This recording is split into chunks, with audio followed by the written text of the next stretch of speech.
जीवन की सबसे बड़ी दौलत स्वस्थ शरीर, शांत मन और आपके जीवन में सही लोग हैं। सुप्रभात, मैं हूं प्रतिबिंब शर्मा आपके साथ। सबसे पहले नजर मुख्य गतिविधियों पर। नागरिक अलंकरण समारोह का दूसरा चरण आज राष्ट्रपति भवन में आयोजित समारोह में राष्ट्रपति द्रौपदी मुर्मू देंगी पद्म पुरस्कार। उपराष्ट्रपति जगदीप धनखड़ और प्रधानमंत्री नरेंद्र मोदी भी रहेंगे उपस्थित। 28 अप्रैल को पहले चरण में दिए गए थे 4 पद्म विभूषण, 10 पद्म भूषण और 57 पद्मश्री पुरस्कार। प्रधानमंत्री नरेंद्र मोदी आज गांधीनगर में गुजरात शहरी विकास की 20वीं वर्षगांठ के समारोह में होंगे शामिल। शहरी विकास वर्ष 2025 का करेंगे शुभारंभ। शहरी विकास, स्वास्थ्य और जल आपूर्ति से संबंधित कई परियोजनाओं का करेंगे उद्घाटन और शिलान्यास। प्रधानमंत्री आवास योजना के अंतर्गत 22,000 से अधिक आवास इकाइयों को करेंगे समर्पित। आज भारत विश्व की चौथी बड़ी अर्थव्यवस्था, बोले उपराष्ट्रपति जगदीप धनखड़। कहा, पूरा देश आतंकवाद के खिलाफ एकजुट। मध्य प्रदेश के नरसिंहपुर में कृषि उद्योग सम्मेलन के उद्घाटन सत्र को किया संबोधित।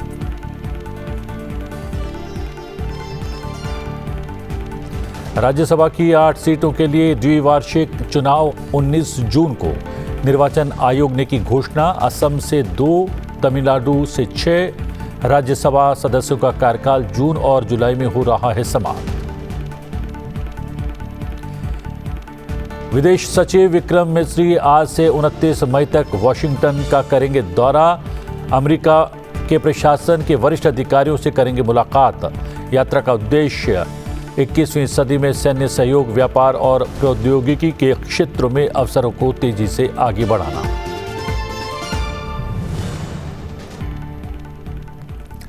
प्रधानमंत्री नरेंद्र मोदी ने कल गुजरात के दाहोद में 24,000 करोड़ रुपए से अधिक की लागत वाली कई विकास परियोजनाओं का शिलान्यास और उद्घाटन किया।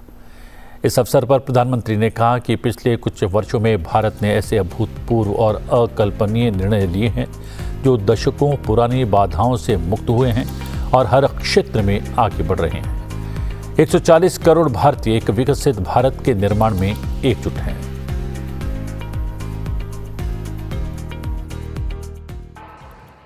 छब्बीस मई का दिन है।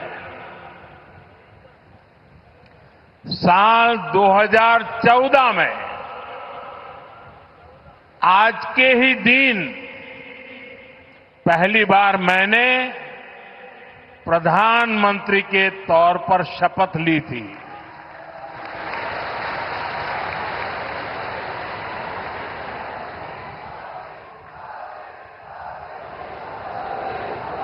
तिरंगा चाहिए।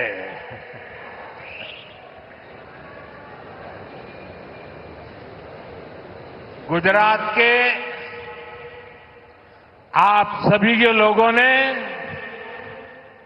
मुझे भरपूर आशीर्वाद दिया और बाद में देश के कोटि-कोटि जनों ने भी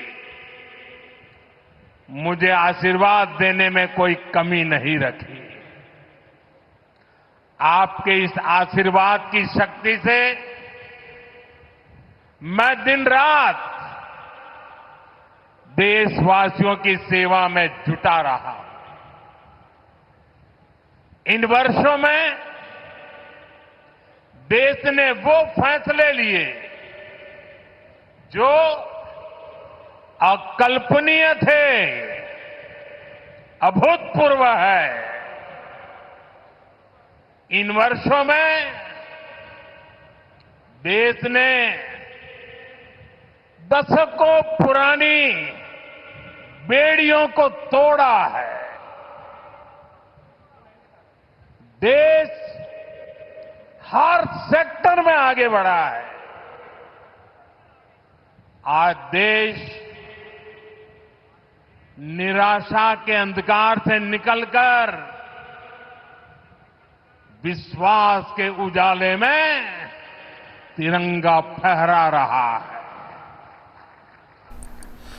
प्रधानमंत्री ने दाहोद में भारतीय रेलवे के लोकोमोटिव विनिर्माण संयंत्र का उद्घाटन किया। ये संयंत्र घरेलू उद्देश्यों और निर्यात के लिए 9000 HP के इलेक्ट्रिक इंजनों का उत्पादन करेगा। प्रधानमंत्री ने संयंत्र से निर्मित पहले इलेक्ट्रिक लोकोमोटिव को भी हरी झंडी दिखाई।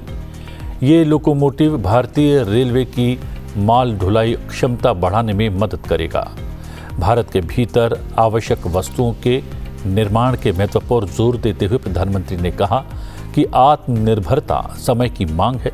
उन्होंने ये भी कहा कि भारत वैश्विक विनिर्माण क्षेत्र में तेजी से आगे बढ़ रहा है। उन्होंने इसके साथ ही ये भी जोड़ा कि घरेलू उत्पादन और निर्यात दोनों में लगातार वृद्धि हो रही है। आज हम 140 करोड़ भारतीय मिलकर अपने देश को विकसित भारत बनाने के लिए जी जान से जुटे हैं। देश की तरक्की के लिए जो कुछ भी चाहिए वो हम भारत में ही बनाएं, ये आज के समय की मांग है। भारत आज तेज गति से मैन्युफैक्चरिंग की दुनिया में आगे बढ़ रहा है।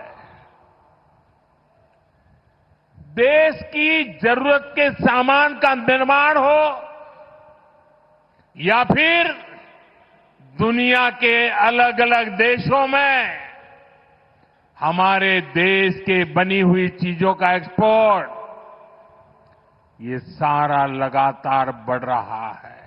आज हम स्मार्टफोन से लेकर गाड़ियां, खिलौने, सेना के अस्त्र शस्त्र, दवाएं, ऐसा बहुत सारा सामान दुनिया के देशों में निर्यात कर रहे हैं। इतना ही नहीं, आज भारत रेल, मेट्रो और इसके लिए जरूरी टेक्नोलॉजी खुद बनाता भी है और दुनिया में एक्सपोर्ट भी करता है। प्रधानमंत्री नरेंद्र मोदी ने गुजरात के भुज में 53,000 करोड़ रुपए से अधिक की लागत की कई विकास परियोजनाओं का शिलान्यास और लोकार्पण किया।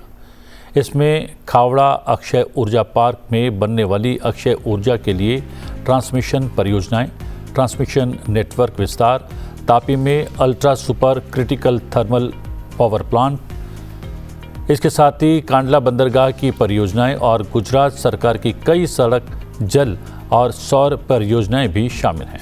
इस अवसर पर प्रधानमंत्री ने कहा कि कच्छ हरित ऊर्जा का दुनिया का सबसे बड़ा केंद्र बन रहा है। भारत को दुनिया की एक बहुत बड़ी और ब्लू इकोनॉमी बनाने, ग्रीन एनर्जी का सेंटर बनाने में भी मदद करेगी। मैं आप सभी को, मेरे प्यारे कच्छियों को इन सभी विकास कार्यों के लिए बहुत बहुत बधाई देता हूं। साथियों, हमारा कच्छ हरित ऊर्जा का दुनिया का सबसे बड़ा केंद्र बन रहा है। आप सुन रहे हो क्या कहा मैंने? दुनिया का सबसे बड़ा। हो जाए एक बार।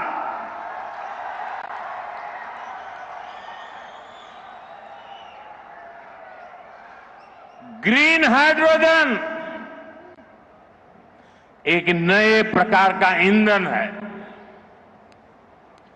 आने वाले समय में कारें, बसें, स्ट्रीट लाइट, ये ग्रीन हाइड्रोजन से चलने वाली है। कांडला देश के 3 ग्रीन हाइड्रोजन हब में से एक है।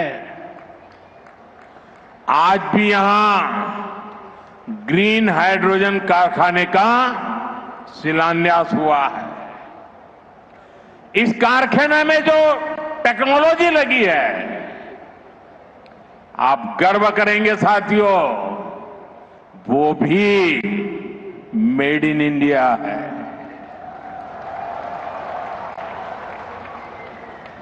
हमारा कच्छ भारत की सौर क्रांति के भी केंद्र में है। दुनिया के सबसे बड़े सोलर पावर प्रोजेक्ट में से एक यहां मेरे कच्छ में बन रहा है। ऑपरेशन सिंदूर का जिक्र करते हुए प्रधानमंत्री ने कहा कि आतंकवाद के विरुद्ध हमारी नीति जीरो टॉलरेंस की है। ऑपरेशन सिंदूर ने इस नीति को और साफ कर दिया है। जो भी भारतीयों का खून बहाने की कोशिश करेगा, उसको उसकी भाषा में ही जवाब दिया जाएगा। मैं पाकिस्तान के बच्चों को कहना चाहता हूं, ये आपके हुक्मनारा, ये आपकी सेना आतंकवाद के साए में पल रही है। वो आपके जीवन में खतरे पैदा कर रही है, आपके भविष्य को नष्ट कर रही है, आपको अंधेरे में धकेल रही है।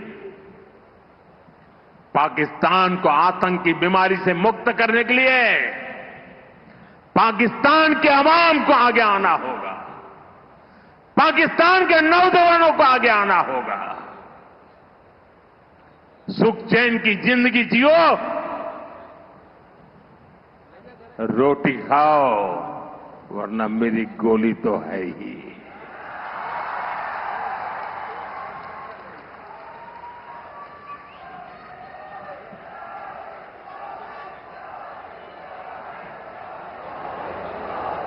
साथियों, भारत की दिशा एकदम स्पष्ट है। भारत ने विकास का पथ चुना है, शांति और समृद्धि का रास्ता चुना है। प्रधानमंत्री नरेंद्र मोदी अपने 2 दिवसीय गुजरात दौरे के दूसरे दिन आज गांधीनगर जाएंगे। यहां वो विभिन्न विभागों के अंतर्गत 5,536 करोड़ रुपए की विकास परियोजनाओं का उद्घाटन करेंगे। अपने दौरे के दूसरे दिन यानी आज प्रधानमंत्री मोदी गांधीनगर के महात्मा मंदिर में एक विशेष कार्यक्रम में हिस्सा लेंगे। इस दौरान विभिन्न विभागों के अंतर्गत 5,536 करोड़ रुपए की विकास परियोजनाओं का उद्घाटन और शिलान्यास करेंगे। प्रधानमंत्री गांधीनगर में आज सुबह करीब 11 बजे गुजरात शहरी विकास की 20वीं वर्षगांठ के समारोह में हिस्सा लेंगे और शहरी विकास वर्ष 2025 की शुरुआत करेंगे। वो वेरावल और अहमदाबाद के बीच वंदे भारत एक्सप्रेस और वलसाड़ तथा दाहोद स्टेशन के बीच एक एक्सप्रेस ट्रेन को हरी झंडी दिखाएंगे। इसके अलावा प्रधानमंत्री आमान परिवर्तित कटोसन कलोल खंड का भी उद्घाटन करेंगे और इस पर एक मालगाड़ी को हरी झंडी दिखाएंगे। इस अवसर पर वो उपस्थित लोगों को संबोधित भी करेंगे।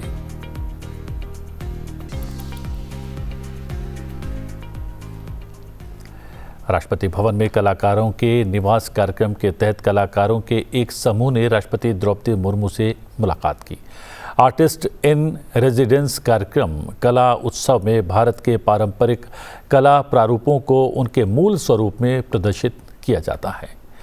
राष्ट्रपति भवन में ये कला उत्सव भारत के उन लोक आदिवासी और पारंपरिक कलाकारों को एक मंच प्रदान करता है जिन्होंने पीढ़ियों से कला के विभिन्न प्रारूपों को सहेज कर रखा है। राष्ट्रपति ने कलाकारों द्वारा राष्ट्रपति भवन में प्रवास के दौरान बनाई गई पेंटिंग्स का भी अवलोकन किया और भारत के महत्वपूर्ण पारंपरिक कला प्रारूपों के रचनात्मक चित्रकारी की सराहना की। उन्होंने भविष्य के कलात्मक प्रयासों की उनकी सफलता की भी कामना की।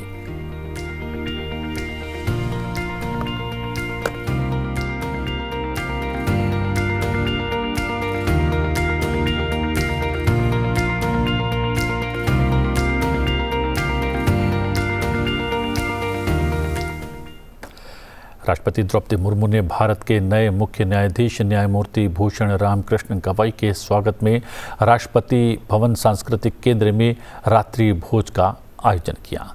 उपराष्ट्रपति जगदीप धनखड़, लोकसभा अध्यक्ष ओम बिरला, रक्षा मंत्री राजनाथ सिंह, विदेश मंत्री डॉक्टर एस जयशंकर, विधि एवं न्याय तथा संसदीय कार्य राज्य मंत्री स्वतंत्र प्रभार अर्जुन राम मेघवाल, पूर्व मुख्य न्यायाधीश न्यायमूर्ति संजीव खन्ना और सर्वोच्च न्यायालय के न्यायाधीशों और उच्च न्यायालयों के मुख्य न्यायाधीशों सहित अन्य गणमान्य व्यक्ति भी रात्रि भोज में सम्मिलित हुए।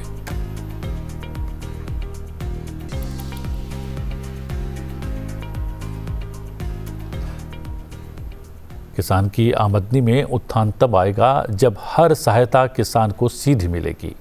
मध्य प्रदेश के नरसिंहपुर में कृषि उद्योग समागम का उद्घाटन करते हुए उपराष्ट्रपति जगदीप धनखड़ ने ये बातें कही। उन्होंने कहा कि किसान भारत की रीढ़ है। उपराष्ट्रपति ने यह भी कहा कि सरकार किसान को हर तरीके से मदद कर रही है। प्रधानमंत्री नरेंद्र मोदी ने एक पहल की, पीएम किसान निधि। अब तक 3,46,00,000 करोड़ रुपए 10 करोड़ किसानों के खाते में आ गए। हर साल 3 बार ये रकम आती है। पर मुझे ये कहना है कि किसान की आमदनी में उत्थान आएगा जब हर सहायता किसान को सीधी मिलेगी। अमेरिका वो देश है जहां किसान परिवार की आय सामान्य परिवार की आय से ज्यादा है। इसका एक आधार है कि किसान को सीधी सरकारी सहायता मिलती है।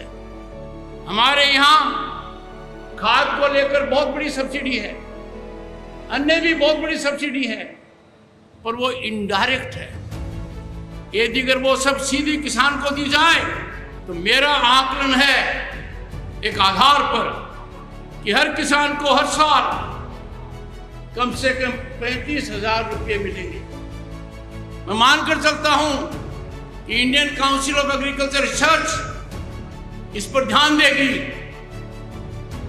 इस पर पूरी तरह से एक टिप्पणी का कागज निकालेगी ताकि किसान को ज्यादा से ज्यादा फायदा हो।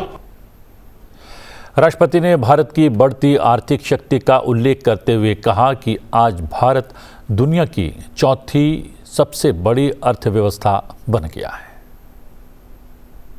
पिछले दशक में भारत ने बड़ी आर्थिक उछाल लगाई, बड़ी जबरदस्त लगाई। हम बहुत कमजोर स्थिति में थे दुनिया में, पर एक बड़ी खुशखबरी है, आज भारत दुनिया की चौथी महाशक्ति अर्थव्यवस्था में बना है। हमने किन को पीछे छोड़ा? हमने फ्रांस को छोड़ दिया, इंग्लैंड को छोड़ दिया, जापान को छोड़ दिया। अब किसकी बारी है? जर्मनी की। और बहुत ही जल्दी भारत दुनिया की तीसरी बड़ी महाशक्ति बनने वाला है। आप पूरे देश में देख रहे हो कि ढांचा किस तरीके से बढ़ रहा है। ऑपरेशन सिंदूर का जिक्र करते हुए उपराष्ट्रपति ने कहा कि आज पूरा देश राष्ट्र भावना से ओतप्रोत है, राष्ट्र को समर्पित है, आतंकवाद के खिलाफ एकजुट है। आज पूरा देश राष्ट्र भावना से ओतप्रोत है, राष्ट्र को समर्पित है, आतंकवाद के खिलाफ एकजुट है और प्रधानमंत्री के नेतृत्व में पहलगाम का जवाब ऑपरेशन सिंदूर के माध्यम से लिया, उसका लोहा दुनिया ने माना है। विश्व के इतिहास में ऐसा पहले कभी नहीं हुआ कि देश का प्रधानमंत्री बिहार से विश्व को एक संदेश देता है, जिन्होंने सिंदूर मिटाया है उनको धरती पर रहने का अधिकार नहीं है। अंतर्राष्ट्रीय सीमा के अंदर घुसकर भावलपुर, मुरीद के जैसे मोहम्मद और लश्कर तैयबा के ठिकानों पर क्या सटीक बमबारी हुई, नष्ट कर दिया। कोई प्रमाण नहीं मान रहा है, कोई नहीं मांग रहा है। कारण जब कॉफिन ले जाए जा रहे थे, उनकी फौज खड़ी थी, उनके नेता खड़े थे, आतंकवादी खड़े थे। भारत को प्रमाण की आवश्यकता नहीं, जिनको चोट लगी है उन्होंने ये प्रमाण विश्व के सामने दे दिया। भारत के प्रधानमंत्री का संकल्प एक लौह पुरुष की तरह है। अब हर व्यक्ति राष्ट्र भावना से, राष्ट्र हित से ओतप्रोत है। भारतीय सेना के पराक्रम की सराहना करते हुए उपराष्ट्रपति ने कहा कि हमारी सेनाओं के पराक्रम ने हर भारतीय का सर ऊंचा कर दिया है। आज का भारत ये मानता है कि इस पराक्रम ने, हमारी सेनाओं के पराक्रम ने हर भारतीय का सर ऊंचा कर दिया है। हम शान से कहते हैं हम भारतीय हैं। भारत बदल चुका है। भारत अब आतंकवाद को बिल्कुल बर्दाश्त नहीं करेगा। जो 70 साल में नहीं हुआ वो कठोर निर्णय भारत के प्रधानमंत्री ने लिया और पाकिस्तान का पानी बंद कर दिया और कहा खून और पानी एक साथ नहीं बहेगा। ये बहुत बड़ा संदेश दिया है। जिनका सिंदूर उजड़ा उनका लाज रखिए। एग्री एंटरप्रेन्योरशिप को बढ़ावा देने पर जोर देते हुए उन्होंने कहा किसानों को कृषि क्षेत्र में उद्यमियों के रूप में उभरना चाहिए। हमारे किसानों को उद्यमिता को परिभाषित भी करना चाहिए। उद्योगों को भी कहिए वो कृषि उत्पाद से काम करते हैं, फैक्ट्रियां चलाते हैं।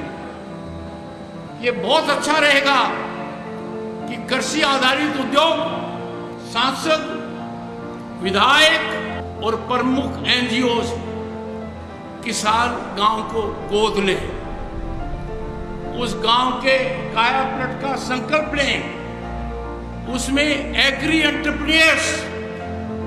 एग्रीप्रेन्योर्स किसान उद्यमी का बढ़ावा दें। ये उनके लिए भी ठीक रहेगा क्योंकि उनकी आर्थिक संपन्नता का आधार किसान है, तो किसान की उसमें भागीदारी स्वाभाविक है। उपराष्ट्रपति ने कहा कि किसान को अगर प्रेरित किया जाएगा कि किसान उद्योग से जुड़े, किसान व्यापार में आए, तो देश की अर्थव्यवस्था और विकसित भारत का जो लक्ष्य है वो 2047 से पहले हासिल किया जा सकेगा। कदम मुख्यमंत्री ने उठाए हैं, खास तौर से डेयरी के मामले में, पशुधन के मामले में, सब्जी के मामले में, फलों के मामले में हमें तो विश्व का नेतृत्व करना चाहिए। वो दिन दूर नहीं है कि किसान के यहाँ सिर्फ दूध तक मामला सीमित नहीं रहेगा, दही तक नहीं रहेगा, छाछ तक नहीं रहेगा, आइसक्रीम तक नहीं रहेगा, रसगुल्ले तक नहीं रहेगा। ये चीज बनेंगे, नई तकनीकी आएगी और मैं दावे के साथ कह सकता हूं कि भारत का किसान राष्ट्रभक्ति में कभी कमी नहीं करता। भारत का किसान सब कष्ट सहन कर विपरीत परिस्थितियों में कई बार वो इंद्र देवता की देरी से भी हो जाती है, किसान हिम्मत नहीं हारता। किसान को यदि अगर प्रेरित किया जाएगा कि किसान उद्योग में पड़े, किसान व्यापार में आए, तो देश की अर्थव्यवस्था और विकसित भारत का जो लक्ष्य है वो 2047 से पहले हासिल हो पाएगा। विदेश सचिव विक्रम मिस्री आज से 29 मई तक वॉशिंगटन का दौरा करेंगे और अमेरिका प्रशासन के वरिष्ठ अधिकारियों से मुलाकात करेंगे। विदेश सचिव की ये यात्रा प्रधानमंत्री की फरवरी 2025 में अमेरिका यात्रा के पश्चात की एक अगली कड़ी है, जब दोनों देशों ने भारत यूएस कॉम्पैक्ट सैन्य साझेदारी, त्वरित वाणिज्य और प्रौद्योगिकी के लिए अवसरों को बढ़ावा दिया था। इस नामक एक नई साझेदारी की शुरुआत की थी। इससे पहले फरवरी में प्रधानमंत्री नरेंद्र मोदी ने वाशिंगटन की यात्रा की थी। विदेश सचिव की यात्रा का उद्देश्य 21वीं सदी में सैन्य सहयोग, व्यापार और प्रौद्योगिकी के क्षेत्रों में अवसरों को तलाशना है। भारत अमेरिका की रणनीतिक साझेदारी को मजबूत करना है।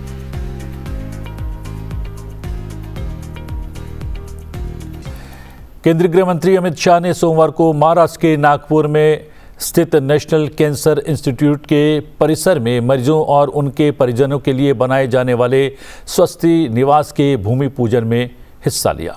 इस अवसर पर उन्होंने कहा कि प्रधानमंत्री नरेंद्र मोदी के नेतृत्व में देश में स्वास्थ्य संबंधी बुनियादी ढांचे का विकास हुआ है। केंद्रीय गृह मंत्री ने प्रधानमंत्री नरेंद्र मोदी के नेतृत्व वाली भाजपा सरकार की सराहना करते हुए कहा कि पिछले 10 वर्षों में सरकार ने देश में स्वास्थ्य परिदृश्य में काफ़ी बदलाव किया है। कुछ वर्षों पहले तक कैंसर को एक असाध्य रोग माना जाता था, लेकिन पिछले 15 वर्षों में देश में कई अच्छे कैंसर संस्थान खुले हैं, जिससे कैंसर का इलाज सुलभ बनाने में मदद मिली है। मित्रों, पश्चिम के देशों में अस्पताल का कंसेप्ट अलग है और हमारे समाज की रचना, हमारी कुटुंब व्यवस्था और हमारे परिजनों के प्रति लगाव, ये हमारी संस्कृति अलग है। पश्चिम के देशों में जब कोई बीमार होता है तो पेशेंट को अस्पताल के हवाले करते हैं, जब स्वस्थ हो जाता है वो चला आता है।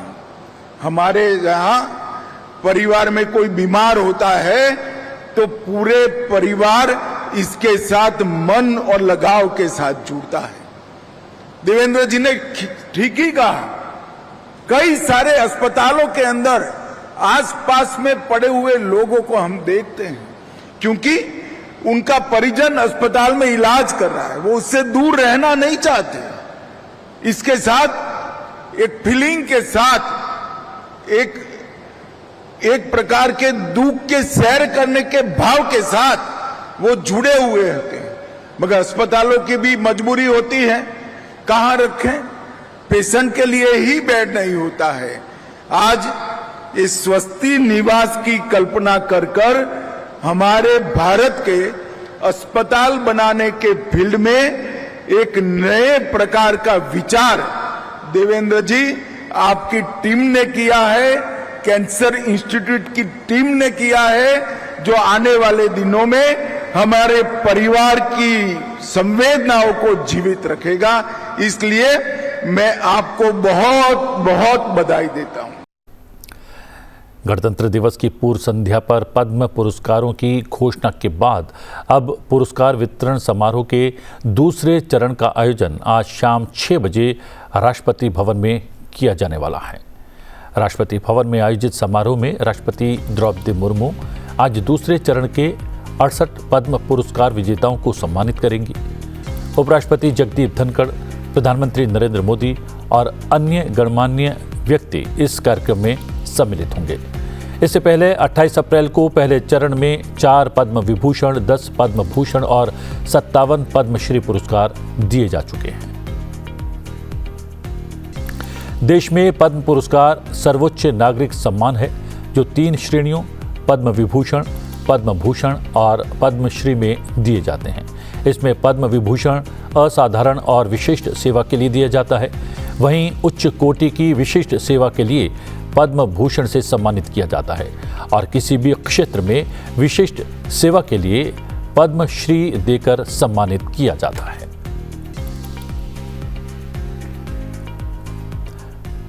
भारतीय चुनाव आयोग ने असम और तमिलनाडु से राज्यसभा सदस्यों के चुनाव की तारीख की घोषणा कर दी है। असम की 2 और तमिलनाडु की 6 सीटों के लिए 19 जून को मतदान होगा।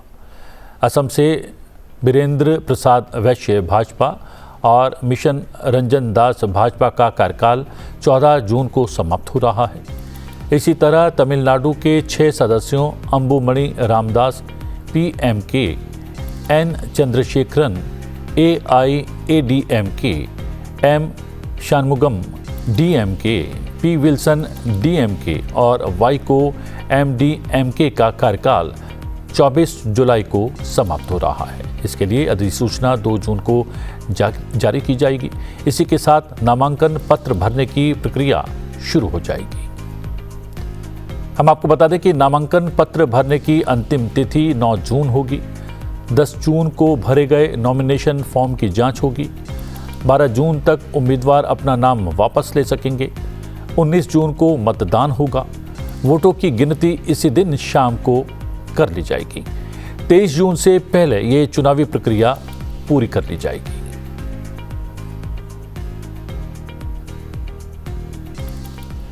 प्रधानमंत्री गुजरात दौरे के दौरान भुज में उन साहसी महिलाओं से मिले जिन्होंने 1971 के युद्ध के दौरान मात्र 72 घंटों में भुज एयरबेस का पुनर्निर्माण कर दिया था। उन्होंने उनकी बहादुरी की सराहना की और उन्हें आज आतंकवाद के खिलाफ भारत की अटूट शक्ति और निर्णायक कार्रवाई के पीछे की प्रेरणा बताया। महिलाओं ने उन्हें बलिदान का प्रतीक सिंदूर नाम का एक पौधा भी भेंट किया, जिसे प्रधानमंत्री ने 7 लोक कल्याण मार्ग पर लगाने का वादा किया। चलते चलते आपको छोड़े जाते हैं इस कार्यक्रम की सुनहरी तस्वीरों के साथ। मुझे दीजिए आज्ञा, बने रहिए संसद टीवी के साथ। नमस्कार।